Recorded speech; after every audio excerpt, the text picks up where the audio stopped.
how low he is! I've never seen one that close.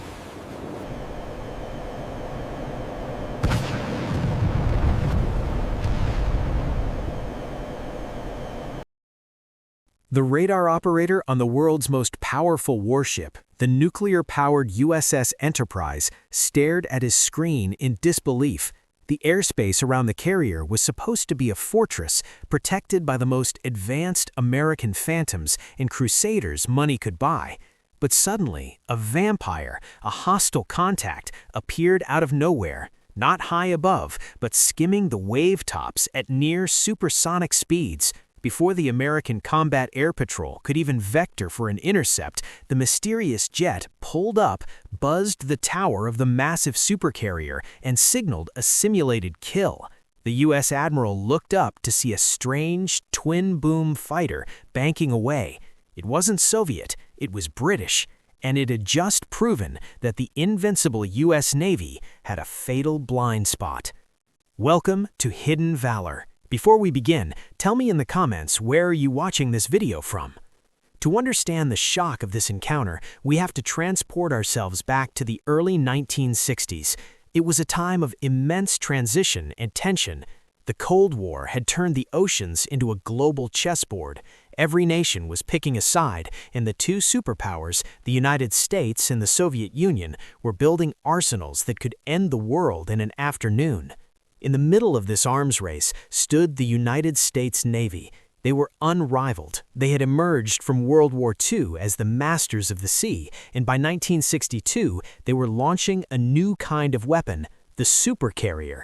The USS Enterprise CVN-65 was the crown jewel. It was the first nuclear-powered aircraft carrier in history. It didn't need to refuel. It could steam at over 30 knots indefinitely. It carried almost 90 aircraft, more than the entire air forces of some small nations. Its flight deck was 4.5 acres of sovereign American territory. The pilots who walked the decks of the Enterprise were the golden boys of aviation. They flew the F-4 Phantom II, a massive brute force interceptor that could fly at Mach 2.2 and carry a terrifying load of missiles. They flew the F-8 Crusader, the last of gunfighters, a sleek, dangerous jet that required nerves of steel to land. The U.S. Navy believed, with some justification, that they were invincible. Their doctrine was built around fleet defense, a layered shield of radar and missiles designed to stop Soviet bombers hundreds of miles away from the carrier. But across the Atlantic, the United States' oldest and closest ally was struggling. Great Britain, the nation that had essentially invented the concept of the aircraft carrier, was a shadow of its former naval self. World War II had bankrupted the empire. The Royal Navy was shrinking. They didn't have the budget for nuclear supercarriers. Their ships, like HMS Victorious, HMS Hermes, and HMS Centaur, were World War II-era hulls that had been modernized, refitted, and pushed to their absolute limits. They were small, cramped, and operated on a strew-shoe budget. To the Americans, the Royal Navy was a quaint relic. They respected the British sailors, they were tough, professional, and drank rum, but they didn't fear their equipment. The British aircraft looked odd. They didn't have the sleek, futuristic lines of the American jets. They looked quirky, and none was quirkier than the de Havilland Sea Vixen. If the F-4 Phantom was a sledgehammer, the Sea Vixen was a switchblade hidden in a gentleman's umbrella. It was a twin-boom fighter, meaning the tail was held onto the wings by two long beams, with the jet engines sitting in the fuselage between them. It looked like a descendant of the P-38 Lightning or the de Havilland Vampire. It was designed in the late 1940s and entered service in 1959, and by 1962, it was the Royal Navy's primary all-weather fleet defense fighter. But it had design choices that baffled the Americans. First, the cockpit. The pilot sat under a canopy on the left side of the fuselage, giving him a decent view. But the second crew member, the radar observer, didn't get a canopy. He was buried deep inside the fuselage on the right side, sitting in a dark, windowless compartment. The only way in or out was a small hatch above his head. If the pilot had to eject, the observer had to hope his explosive hatch blew off correctly. It was claustrophobic, dark and terrifying. The British crews called it the coal hole.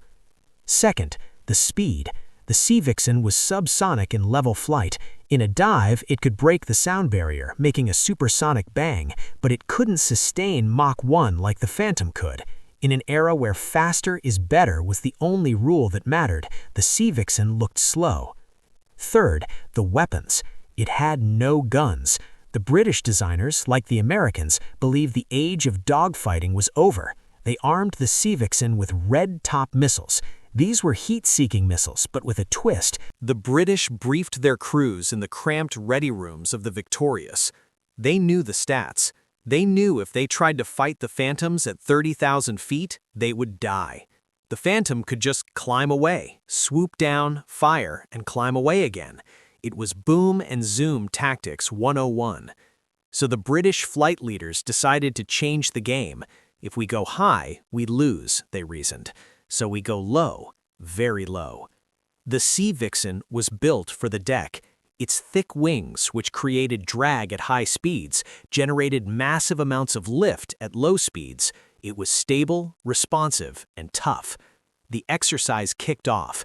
The Enterprise launched its screen. E-2 Hawkeye radar planes circled, painting the airspace for hundreds of miles.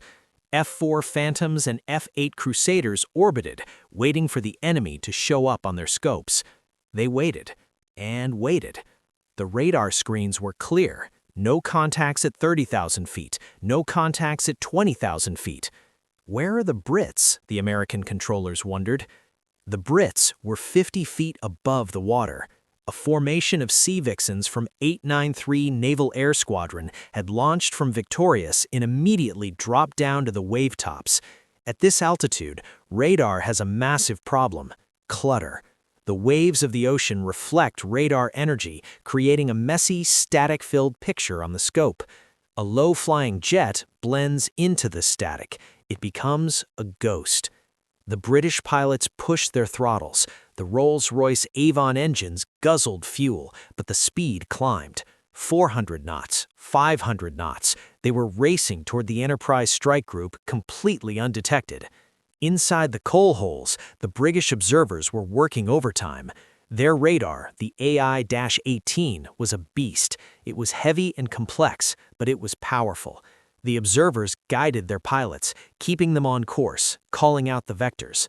On the Enterprise, the first sign of trouble wasn't a radar blip, it was a visual confirmation. A lookout on a destroyer in the outer screen grabbed his binoculars. Low-flying aircraft, inbound. By the time the call went out, the Sea Vixens were already through the outer perimeter. They popped up. The airspace exploded into chaos. The American Phantoms, loitering high above, had to dive to engage. But diving takes time, and as they dove into the thick, lower atmosphere, they lost their greatest advantage: speed. At low altitudes, the air is thick. A jet flying at Mach 2 at 40,000 feet will rip its wings off if it tries to turn hard at 1,000 feet. The Phantoms had to slow down. This was exactly what the Sea Vixen pilots wanted. As the Americans entered the telephone booth, the tight, low-altitude arena, the fight turned into a turning battle, a knife fight. The American Phantom was a heavy aircraft. It was designed to fire missiles from far away, not to turn and burn with a nimble opponent. The Sea Vixen, with its large wing area, could turn inside the Phantom. American pilots found themselves in a nightmare. They would dive on a Sea Vixen expecting it to be a sitting duck, but the British pilot would haul back on the stick. The Sea Vixen would bite into the air, pulling a tight, high-G turn that the Phantom couldn't match. Suddenly, the victim was behind the hunter.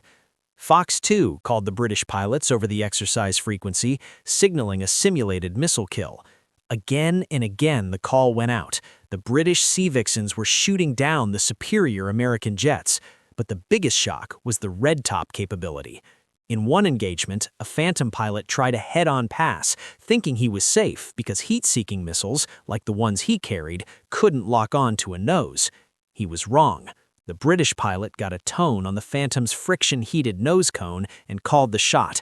"Fox 1, you're dead."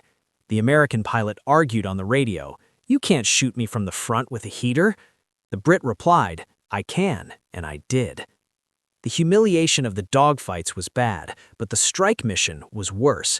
A separate flight of Sea Vixens was tasked with simulating an attack on the Enterprise itself. They used the chaos of the dogfight as a distraction, staying incredibly low, so low that salt spray was hitting their windscreens. They penetrated the destroyer screen. The Enterprise tower controllers watched in horror as four shapes materialized out of the sea haze. They weren't blips on a screen anymore. They were real, massive jets, thundering over the flight deck at 500 knots. If this had been a real war, and if those Sea Vixens had been carrying tactical nuclear weapons, which they were capable of carrying, the USS Enterprise, the most expensive naval asset in history, would have been a radioactive cloud. The British jets banked away, their pilots likely grinning under their oxygen masks. They had walked right through the front door of the fortress and slapped the king in the face.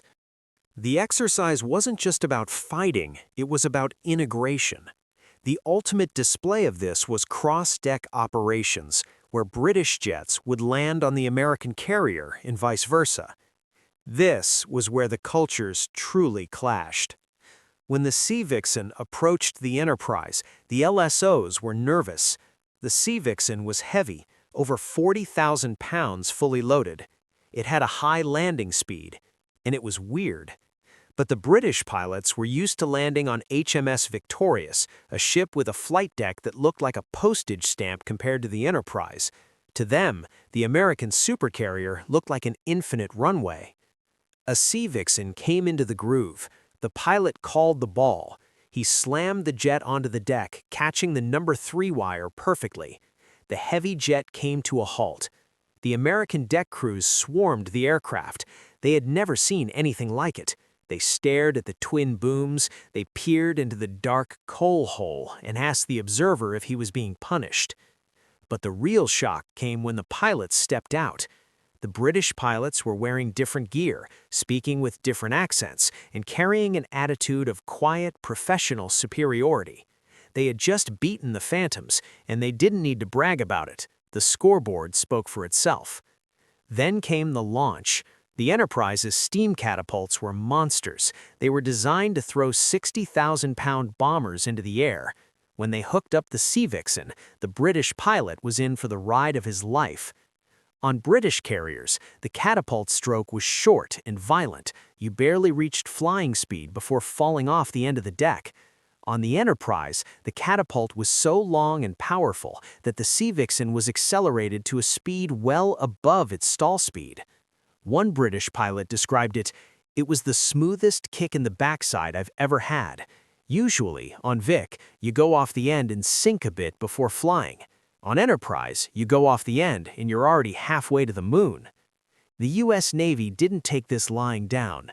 They were embarrassed, yes, but they were also professionals. They learned. The Riptide exercises and others like them exposed a critical flaw in American doctrine.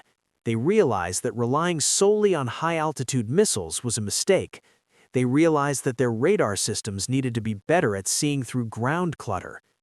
This realization set in motion a chain of development that would eventually lead to the AWG-9 radar and the AIM-54 Phoenix missile system, the very system that would define the F-14 Tomcat a decade later. The Tomcat was built specifically to do what the Phantom couldn't: shoot down low-flying cruise missiles and jets that were hugging the water. In a way, the Sea Vixen helped design the F-14. But for the pilots involved in 1962, it wasn't about the future, it was about the beer in the mess hall that night. The British crews were toasted by their American counterparts. There was no animosity, only the deep respect that exists between warriors who face the same dangers. The Americans admitted they had underestimated the twin-boom freak. They admitted that the British pilots flew with a level of aggression and precision that was terrifying. The glory of the Sea Vixen was short-lived. It was a difficult aircraft to maintain. It leaked hydraulic fluid, the engines were temperamental, and tragically, it was dangerous. Of the 145 Sea Vixens built, 55 were lost in accidents. It killed dozens of pilots and observers, not in combat, but in training accidents and deck crashes. It was a widowmaker. By the late 1960s, the Royal Navy began to retire the Sea Vixen. And what did they replace it with? The F-4 Phantom.